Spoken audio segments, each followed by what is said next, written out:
हमारे YouTube channel नवीन sir में। क्या आप गणित में अच्छा करना चाहते हैं लेकिन कर नहीं पाते? कई बार हम लोग एग्जाम में बैठते हैं ये सोच कर बहुत अच्छा करेंगे, लेकिन गणित में हम कर ही नहीं पाते हैं। आखिर क्यों? तो सब्सक्राइब करें हमारे YouTube चैनल को, और जिसमें आप पा सकते हैं गणित की वह सरलतम विधियां जिससे आप भी ला सकते हैं गणित में 100 में 100। तो एक बार फिर शुरू करते हैं बिना किसी समय बर्बाद किए हुए। आपके सामने क्लास 10th के पहली इकाई वास्तविक संख्या, पहली इकाई वास्तविक संख्या। इसके पहले भी हम लोगों ने जितने भी वीडियोस डाले हैं, यदि आपने नहीं देखा है तो चैनल को सब्सक्राइब करें, आप सारे वीडियोस अपडेट देख सकते हैं। चलिए हम लोग शुरू करते हैं आपके आज की विषय वस्तु में महत्तम समापवर्तक, जिसको हम लोग बोलते हैं HCF, highest common factor. Highest common factor का बनाने का जो विधियां हैं, इस वीडियो में हम लोग दो विधियों को जानेंगे, एक अभाज्य गुणनखंड विधि और दूसरा यूक्लिड विभाजन एल्गोरिथम विधि। अभाज्य गुणनखंड विधि का जरूरत हम लोगों को 1.2 इकाई में पड़ेगा और यूक्लिड विभाजन का जरूरत हम लोगों को 1.1 में पड़ेगा।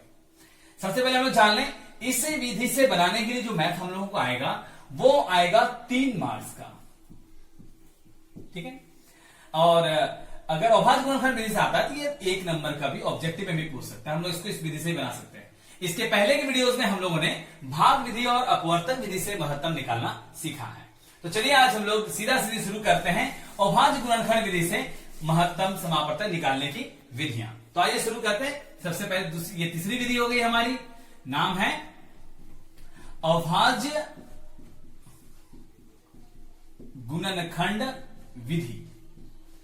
जैसा कि आप इस शब्द से ही समझ पा रहे हैं कि दिए गए संख्या का हम लोग अभाज्य गुणनखंड करेंगे। पहले दिए गए संख्या का अभाज्य गुणनखंड करेंगे और उसके बाद उनमें से हम महत्तम संख्या निकालने का प्रयास करेंगे, जिससे ये दोनों विभाजित हो जाती है। आइए शुरू करते हैं एक उदाहरण के साथ। उदाहरण के रूप में मान ले लेते हैं, जो पहली संख्या हम लोग लिए थे 8 और 30 का HCF निकालना है। तो सबसे पहला काम क्या करेंगे, 8 का अभाज्य गुणनखंड लेते हैं, अभाज्य गुणनखंड। तो आप अभाज्य गुणनखंड समझ जाए कैसे करना है। 8 ले लें और अभाज्य संख्याओं से इनको विभाजित करना है। तो सबसे छोटी अभाज्य संख्या 2 है, जिससे 8 पूर्ण विभाजित है। 2 से 4 घर में, फिर 2 से खिलाए तो 2 घर में। तो हमारे पास इस तरह प्राप्त होता है 2 गुने 2 गुने 2। अब 30 का लिया जाए, 30 का अभाज्य गुणनखंड, अभाज्य गुणनखंड। तो आप पाते हैं 30 को अगर गुणनखंड करते हैं 2 से 15 घर में, फिर 3 से 5 घर में, तो हमारे पास प्राप्त आया 2 गुना 3 गुना 5। जब आप इन संख्याओं का अभाज्य गुणनखंड कर लेते हैं, अब आपको यह देखना है कि हाईएस्ट कॉमन फैक्टर के लिए सबसे पहले इन दोनों में से कौन कौन सी संख्याएं कॉमन है, कौन कौन सी संख्याएं दोनों में मिलती हैं। आइए देखते हैं, यह 2 यहां भी है, यहां भी है, अगली 2 यहां नहीं है, अगली 2 यहां नहीं है, केवल 2 ही दोनों में मिला। इस प्रकार हम लोगों ने पाया कि जो HCF है, HCF 30 और 8 का केवल हुआ 2, अर्थात 2 वह सबसे बड़ी संख्या है जिसे 8 और 30 दोनों विभाजित हो जाती है। कभी कभी होता क्या है कि कुछ संख्याएं हमको ऐसे प्रश्न आ जाएंगे जो घातांकीय रूप में लिखे हो या कोई बड़ी संख्या हो। उदाहरण के लिए मान लिया हम ऐसी संख्याएं ले लें, एक और लेते हैं, जैसे हम लोग ले लेते हैं 160 एवं नहीं 160 नहीं देता, 200 एवं 360 का HCF। तो हम लोग बना रहे हैं इसे अभाज्य गुणनखंड विधि। 1.2 एक्सरसाइज में हम लोग इसको विस्तार से ही पढ़ेंगे, किंतु अभी तत्काल हम सीख लेते हैं। तो हम लोग सबसे पहले क्या करेंगे, 200 का अभाज्य गुणनखंड निकालेंगे, अभाज्य गुणनखंड। तो आप पाते हैं 200 का अभाज्य गुणनखंड है, 2 से खिलाया जाए 100 बार में, फिर 2 से 50, फिर 2 से 25। अब ये 2 से विभाजित नहीं, 3 से नहीं, 4 से नहीं, 5 से 5 करना, क्योंकि 4 से तो खिला नहीं सकते आप, 4 तो भाज्य संख्या। तो हमारे पास प्राप्त हुई संख्याएं 2 गुना 2 गुना 2 गुना 5 गुना 5। अगर इसे घातांक के रूप में लिख दिया जाए तो हमारे पास 2 कितने हैं, 1 2 3, तो 2 के घात हो गए 3, 5 को लिखा जाए तो 5 के घात हो गए 2। इस प्रकार यह संख्या घातांक के रूप में हमारे सामने उपस्थित हुआ। अब हमारे सामने है दूसरी संख्या 360। 360 का अभाज्य गुणनखंड लेते हैं, अभाज्य गुणनखंड।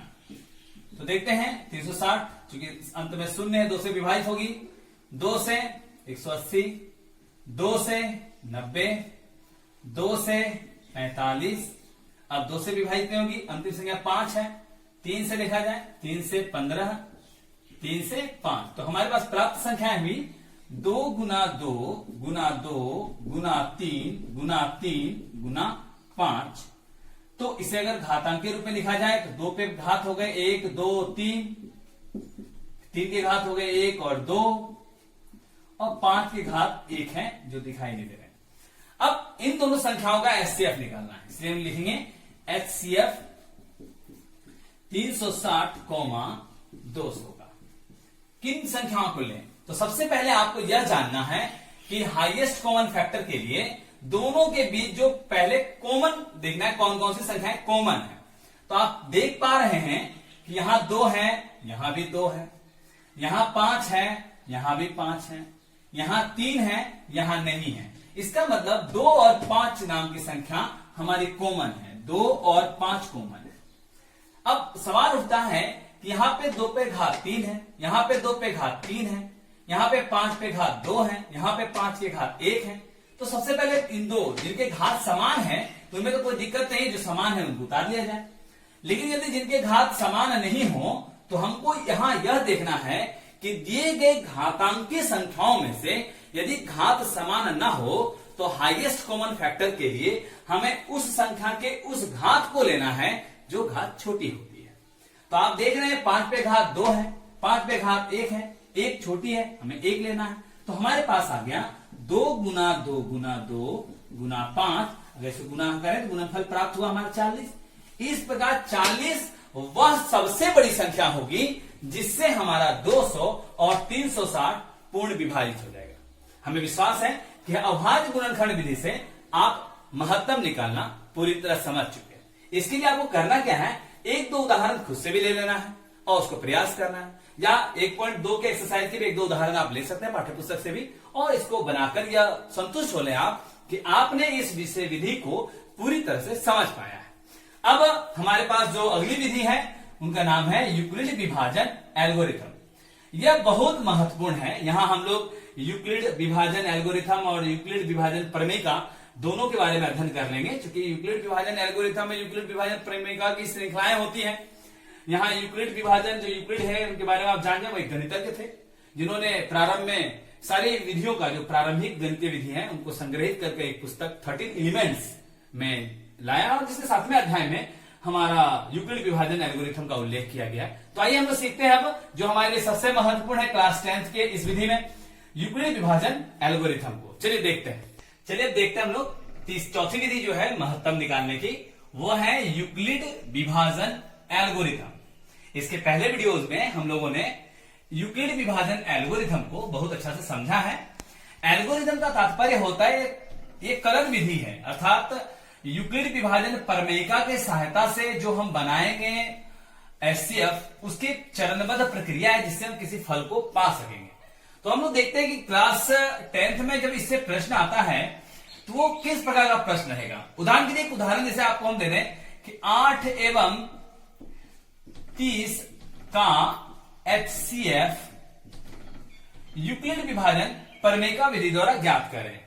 जब भी इस तरह के प्रश्न रहेंगे, वो प्रश्न जैसे झारखंड बोर्ड में अगर यह प्रश्न आता है तो वो आता है 3 मार्क्स का, 3 नंबर में आता है, और बिहार में कभी कभी यह 2 मार्क्स में भी आ जाता है।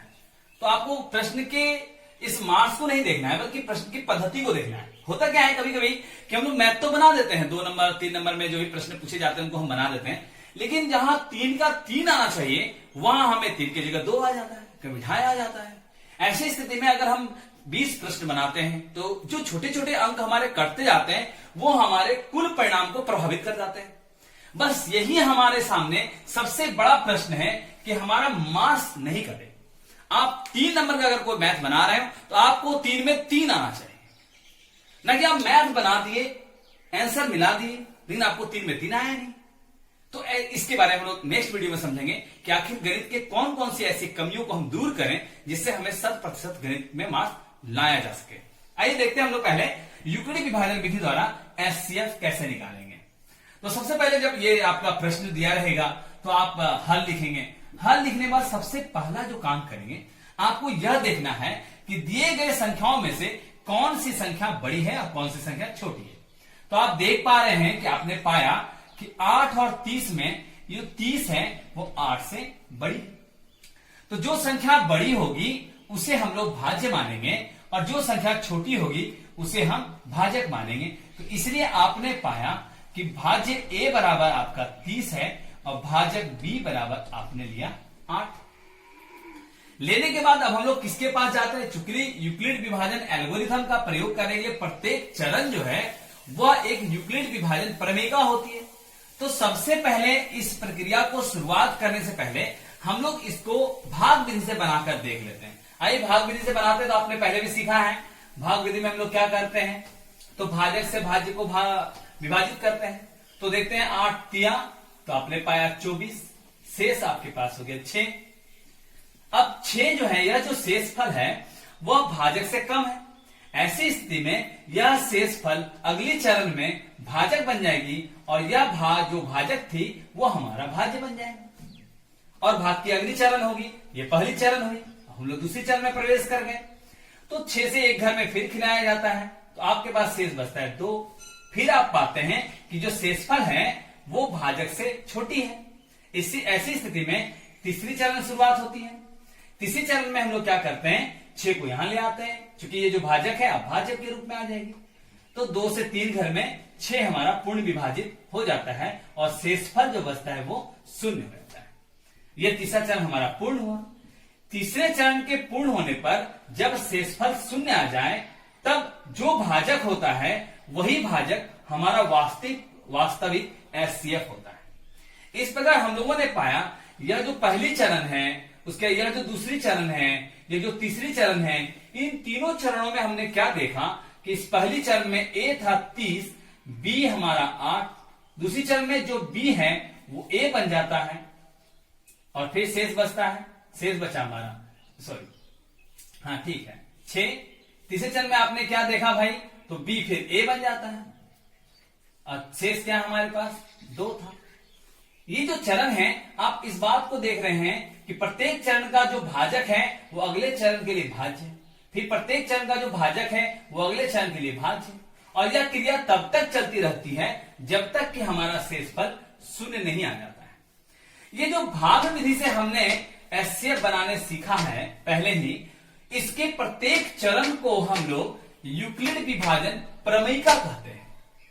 यह एक चरण जिसमें a बराबर बी क्यू प्लस आर की गुण छुपी हुई है, b ये a है, ये b है, ये q है हमारा, ये r है, ये जो गुण छुपी हुई है इसको हम लोग कहते हैं यूक्लिड विभाजन प्रमेयिका। यूक्लिड विभाजन प्रमेयिकाओं की जो श्रृंखला है जिससे किसी विशेष उद्देश्य की प्राप्ति हम कर पा रहे हैं, इस श्रृंखला को हम लोग यूक्लिड विभाजन एल्गोरिथम कहते हैं। तो अब हम इस भाग से जो हमने काम किया इसकी सहायता से यूक्लिड का प्रयोग करके हम लोग यहां इसको हल कर सकते हैं। तो अब क्या करें भाई, तो सबसे पहले आप काम करने जा रहे हैं किसके लिए, तो कर रहे हैं हम लोग यूक्लिड विभाजन प्रमेयिका से। तो हम लोग किसके लिए काम कर रहे हैं, यहां पे हम लोग काम कर रहे हैं ये एचसीएफ 30,8 के लिए। यहां हम लोगों का जो फॉर्मूला है वो इस प्रकार है, a बराबर बी क्यू प्लस आर। आप जानते हैं कि जो शेषफल होता है वो 0 से बड़ा या और b से बड़ा या बराबर या b से छोटा होता है। अब इस स्थिति में से रखा जाए, a की जगह 30 रखते हैं, b की जगह 8 को रखते हैं, 8 से 30 को विभाजित करते हैं, 8 से 3 घर में यहां आपने पाया है शेषफल 6 है, तो आपका शेषफल हो गया 6। आपने क्या पाया, यहां आपने पाया कि जो r है, जो शेषफल है वो 0 के बराबर नहीं है। अर्थात प्रथम चरण, इसे अगर हम लोग प्रथम चरण बोले, प्रथम चरण, तो ये जो चरण है ये पूर्ण नहीं हुआ, क्योंकि इसको संकेत में भी लिख सकते हैं हम लोग। प्रथम चरण ये पूर्ण नहीं हुआ क्योंकि यहां पर जो शेषफल है वह शून्य नहीं हुआ, अर्थात हम लोगों ने इसकी क्रिया पूर्ण की। तो अब आगे चलते हैं भाई, फिर लेते हैं पुनः किससे चरण, द्वितीय चरण। किसके लिए काम करना है, काम करना है HCF। इस बार इस भाजक और इस शेषफल से बात होगी। यह भाजक भाज्य बन गया, यह भाजक भाज्य बन गया और यह शेषफल भाजक बन गया। अब इसके लिए काम करते हैं। इसके लिए फिर हम लोग लेंगे यूक्लिड विभाजन प्रमेयिका में, तो प्रमेयिका जहां 30 था वहां पर 8 आ जाएगा, बी की जगह 6 बैठेगा। 6 से 8 को विभाजित किया जाता है, तो आपने पाया है 6 से 8 को विभाजित किया, भागफल कितना है 1, शेष क्या बचा 2। आपने क्या देखा कि r जो है वह शून्य के बराबर नहीं हुआ, इसका मतलब यह चरण भी पूर्ण नहीं हुआ। अब आगे बढ़ते हैं पुनः चरण कितने में, चरण 3 में। 3 में हम लोग क्या पाते हैं, किसके लिए काम करने जा रहे हैं, कर रहे हैं इस भाजक और इस शेषफल के लिए HCF 6,2 के लिए। इनके लिए क्या है, ए जो है 6 है, मैंने भाज्य 6 और भाजक 2 है। तो आप क्या पाते हैं 6 बराबर 2 गुना 3 प्लस 0। आपने क्या देखा कि जो r है वो शून्य के बराबर हो गया। जैसे ही r शून्य के बराबर हो जाता है वह क्रिया जो होती है वो हमारा पूर्ण हो जाता है। आप यहां देखे जा रहे हैं, देखे जा रहे हैं। तो अब आपका जो है यह पूर्ण हो गया। जब क्रिया पूर्ण हो जाए तो शेष जब शून्य हो जाए तो जो भाजक जिसने ऐसा कर पाया वही भाजक समस्त क्रियाओं का HCF होता है। इसको हम लोग इस प्रकार देख सकते हैं। हमने क्या पाया कि HCF जो लास्ट वाला था 6,2 वो बराबर उसके ऊपर HCF 8,6 वो बराबर उसके ऊपर HCF 30,8 बराबर 2 है।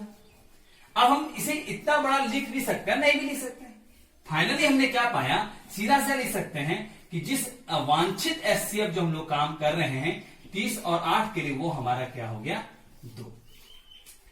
इस विधि से अगर हम जब प्रक्रिया पूरा करते हैं इसको हम लोग कहते हैं यूक्लिड विभाजन एल्गोरिथम की सहायता से HCF निकालना।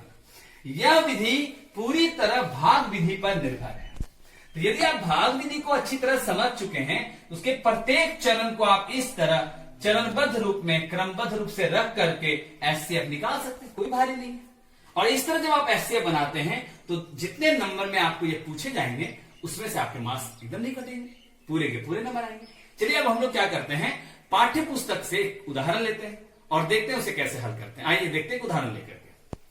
अध्याय 1.1 के एग्जाम्पल 1 एक पाठ्य पुस्तक लेते हैं। एनसीईआरटी बुक से क्वेश्चन है, एनसीईआरटी के बुक से है। आप किसी भी पुस्तक से बना रहे हो, आपको बनाने की विधि जानना है। तत्काल हम लोग एनसीईआरटी के बुक के पहली इकाई के जो अध्याय है 1.1 उसके एग्जाम्पल नंबर 1 से एक उदाहरण लेते हैं। उदाहरण में आपको कहा गया है कि 4052 और 12,576 का HCF यूक्लिड विभाजन विधि द्वारा ज्ञात करना है।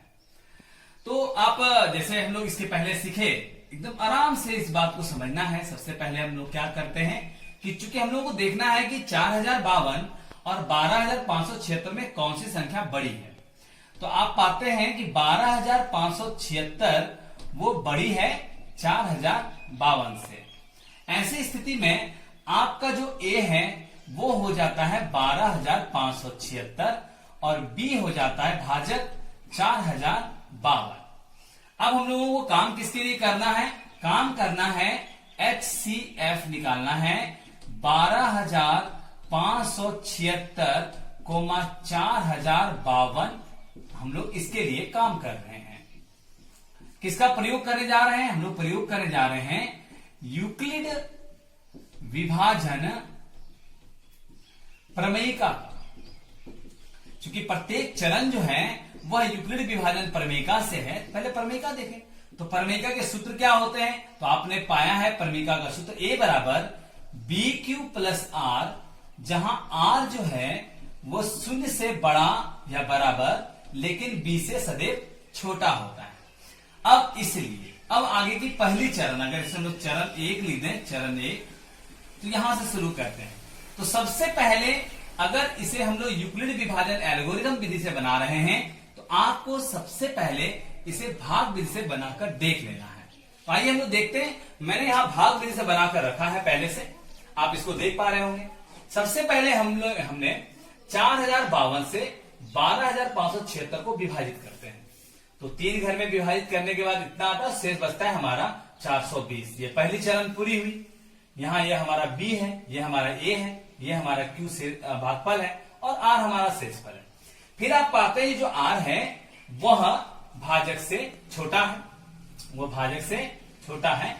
ठीक है, तो ऐसी स्थिति में यह भाजक बन जाएगा और पहले का जो भाजक था वो भाज्य हो जाएगा और भाग की क्रिया फिर चलेगी। इस प्रकार यह दूसरी चरण होती है। 9 घर में खिलाने के बाद शेष बचता है 272। चूंकि यह शेष शून्य नहीं है तो चरण आगे चलेगी।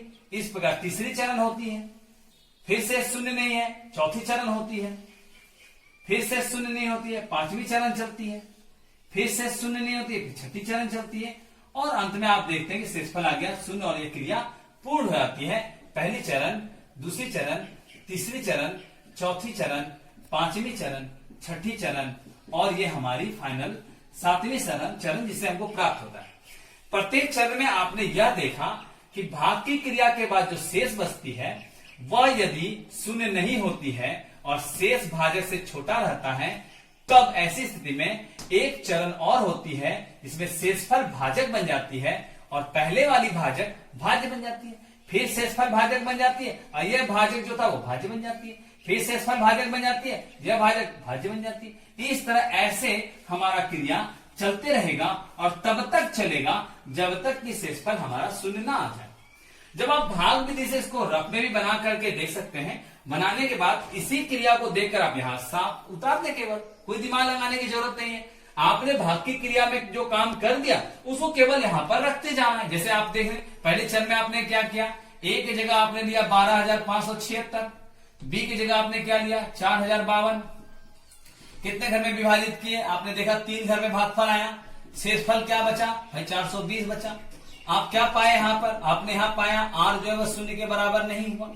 ये चरण आपका पूरा हुआ। आप द्वितीय चरण में आ गए, चरण 2 में आते हैं। द्वितीय चरण किसके लिए काम करना है, ये क्रिया पूर्ण हो गई। हर बार आप ए को भूल जाना है। अब यह जो बी था वह ए बन जाएगा और यह जो आपका आर था शेषफल वो बी बन जाएगा। तो हमने एचसीएफ अगला चरण के लिए काम करेंगे। एचसीएफ 4052 420 के लिए। अब आप ध्यान से देख रहे होंगे, यहां आ गए हम लोग यहाँ पे। अब यह हमारा भाजक हो गया, यह हमारा भाज्य हो गया। क्रिया फिर करते हैं आगे। आपने क्या पाया, 4052 बराबर 420 से 9 घर में विभाजित करने के बाद शेषफल हमारा आया 272। फिर आपने पाया कि आर शून्य के बराबर नहीं हुआ। इसका मतलब अगले चरण में चला जाए। आपके लिए यहां चरण हो गया 3। तीसरे चरण में आप किसके लिए काम करने जा रहे हैं, एचसीएफ। एचसीएफ कौन, तो ये और ये 420 272 के लिए काम करेंगे।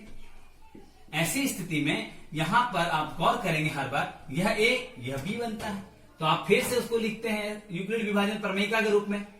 420 बराबर 272 गुना 1 और शेषफल बचता है 148। यहां आप देख पा रहे हैं 420 से आप 272। ठीक है, तो इस प्रकार आप खिला रहे।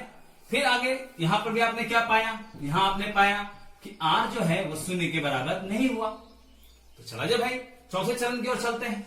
चौथे चरण, इसमें आप क्या देख रहे हैं, एचसीएफ किसके लिए काम करेगी, एचसीएफ काम करेगी ये और ये।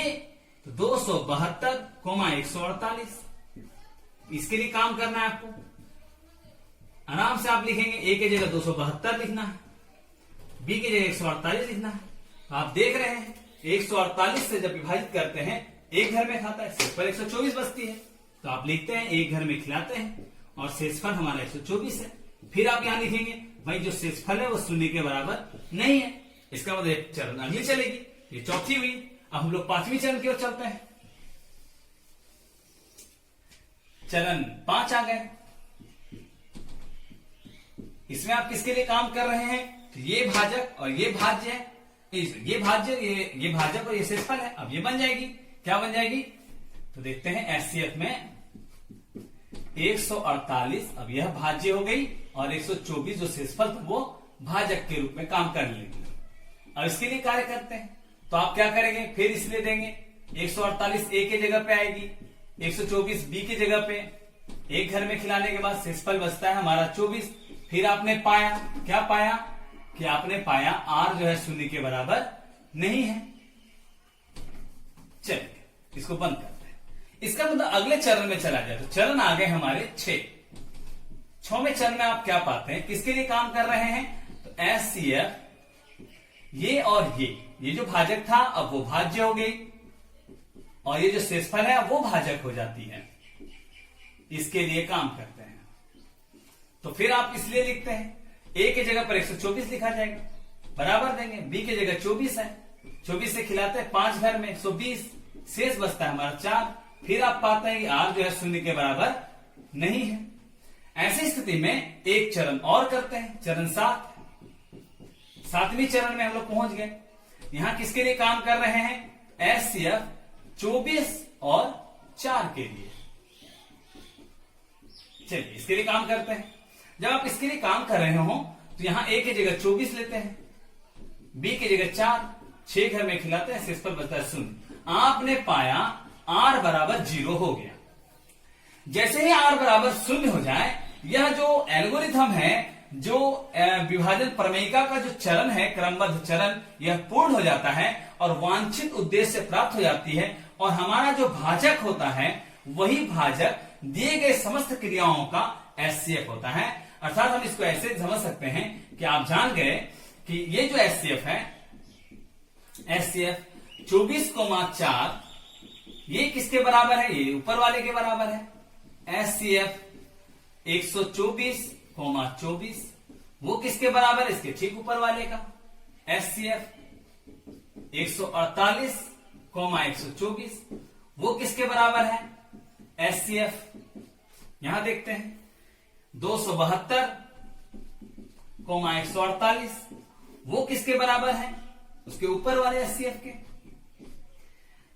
420,272 वो किसके बराबर? ठीक उसके ऊपर वाले का। एचसीएफ 4052,420 वो किसके बराबर? जो हमारा फाइनली है 12,000। एचसीएफ 12,576,4052 और सबके एचसीएफ कितने आ गए? 4। सबके लास्ट में। तो जरूरी नहीं कि हम इतना बड़ा लिखें, जरूरी नहीं हम इसको लिखें। यहां करने के बाद आप सीधा सीधे लिख सकते हैं, फाइनली जो लिख सकते हैं कि भाई हम लोगों को समझ में आ गया कि एचसीएफ 12,576,4052 बराबर आ गया 4। अर्थात 4 वह बड़ी से बड़ी संख्या है जिससे 4052 और 12,576 पूर्ण विभाजित हो जाती है। इस प्रकार हम लोगों ने यूक्लिड विभाजन विधि द्वारा एक ऐसी प्रक्रिया सामने रखे हैं जिससे कि आपको इसका एचसीएफ ज्ञात करना बहुत सरल हो। आपको करना क्या है कि रफ में पहले या बनाने के पहले इस जगह भाग विधि से बना लेना है और उसके प्रत्येक चरण को केवल धीरे धीरे रखते जाना है। आप रखते समय गौर कर रहे होंगे कि पहले ए और बी तो हम लोग बड़ी छोटी से देख लेते हैं, जो विभाजन से भागफल आता है, जो शेषफल बनता है। अब इसको पकड़ लेना है। अगले का भाज्य भाजक ये है, ये दोनों यहां रखा जाएगी। फिर अगले का ये दोनों आ जाएगा, भाज्य जो भाजक है भाज्य बन जाएगा, जो शेषफल है भाज्य ये आ जाएगी, फिर ये आ जाएगी। ये क्रिया तब तक चलती रहेगी जब तक कि आपका शेषफल 0 नहीं हो जाए। सबसे उम्मीद है कि आप इस विधि को अच्छी तरह समझ पाए होंगे। हम आपसे कह रहे हैं कि पहले आप इसको ले लें, इस उदाहरण को भी ले सकते हैं, आप अपने पाठ्य पुस्तक में दिए गए प्रश्नों को बनाएं और बनाने का प्रयास करने के बाद आप पाएंगे यह विधि आपको कितनी सरल लगी और आप आराम से इसको पूरा कर सकते हैं। अगर आप इस तरह लिखते हैं, यहां जब मैथ हम बना रहे हो तो आप गौर करें मैथ के जो प्रतीकों का जो प्रयोग है उनके जैसे बराबर हमने आपको सामने दिया है, कोशिश किए हैं कि बराबर एक सीध में रहे। आप प्रतीकों में जैसे ये जो आप चुकी इसलिए दे रहे हैं वो एक सीध में रहे। अगर आप इस तरह एकदम सीधा लिखते हैं तो आपकी जो प्रस्तुति है गणित का वो बहुत रोचक हो जाता है और शिक्षक बहुत प्रभावित होते हैं। ऐसी स्थिति में आपके मार्क्स जो हैं एकदम नहीं करते हैं और आपको पूरा मार्क्स मिलता है 3 में 3। चलिए कोई बात नहीं, अगले वीडियोज में हम लोग इसके बारे में विस्तार से अध्ययन करेंगे। और आपको एक बनाने में कोई समस्या आती है तो कमेंट बॉक्स में आप इसको लिख सकते हैं कि हमें ये समस्या आई है। चलिए बहुत बहुत धन्यवाद। आज हम लोग इस वीडियो को यहीं तक रखते हैं, अगले वीडियो में हम इसके आगे देखेंगे। आप सबको बहुत बहुत धन्यवाद।